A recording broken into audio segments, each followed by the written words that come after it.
Hello দর্শক viewers বন্ধু, দেখেন এই ধোয়ার উচ্ছ্বাসটা দেখে কি কিছু বুঝতে পারছেন? কি কিছু মনে পড়ছে আপনাদের? আসলে মনে পড়ারই কথা। আমরা আসলে ছোটবেলায় শৈশবকালে গ্রাম্য পরিবেশে এগুলা ইটভাটা বানায় এভাবে পোড়াইতাম আর ধুমে ওড়াইতাম।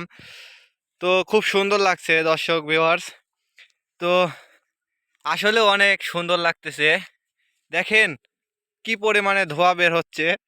আর এগুলা করতেছে আমাদের এই ভাইগুলা, যাদের মনে কোনো অহংকার নাই। বলতে গেলে তারা এখনো শিশুর মতো আচরণ করে, মানে ভালো মানুষ বলতে গেলে তারা তারা এখনো সেই ছোটবেলার ঐতিহ্য ধরে রাখতেছে এবং ছোটবেলার সেই স্মৃতিগুলা তাদের কাছ থেকে এখনো পাওয়া যাচ্ছে। বলতে গেলে দর্শক, আপনারা কি বুঝতে পারছেন যে তারা কতটা নিষ্পাপ মানুষ?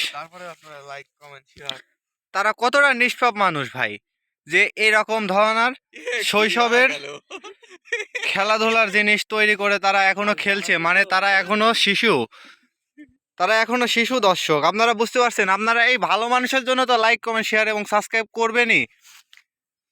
লাইক কমেন্ট শেয়ার করেন দর্শক, এবং সাবস্ক্রাইব করে আমাদের পাশে থাকেন। এই নিষ্পাপ ভাইগুলার জন্য বেশি বেশি করে কমেন্ট করেন, শেয়ার করেন, যেন আপনাদের সামনে এই ধরনের ভিডিও নিয়ে আবার উপস্থিত হতে পারি। আসলেও দর্শক দেখেন, এই জায়গাটার আগুনটা দেখেন একবার দর্শক। মনে হচ্ছে যে ওটা ইডিট করে বানানো, কিন্তু না দর্শক, এটা কিন্তু রিয়েলিস্টিক আগুন। ভাই রে ভাই, ছোটবেলার সেই ঐতিহ্য দেখলেই গাও শিংড়ে ওঠে দর্শক, যে এগুলা করে আমরা আনন্দ বিনোদন করতাম এবং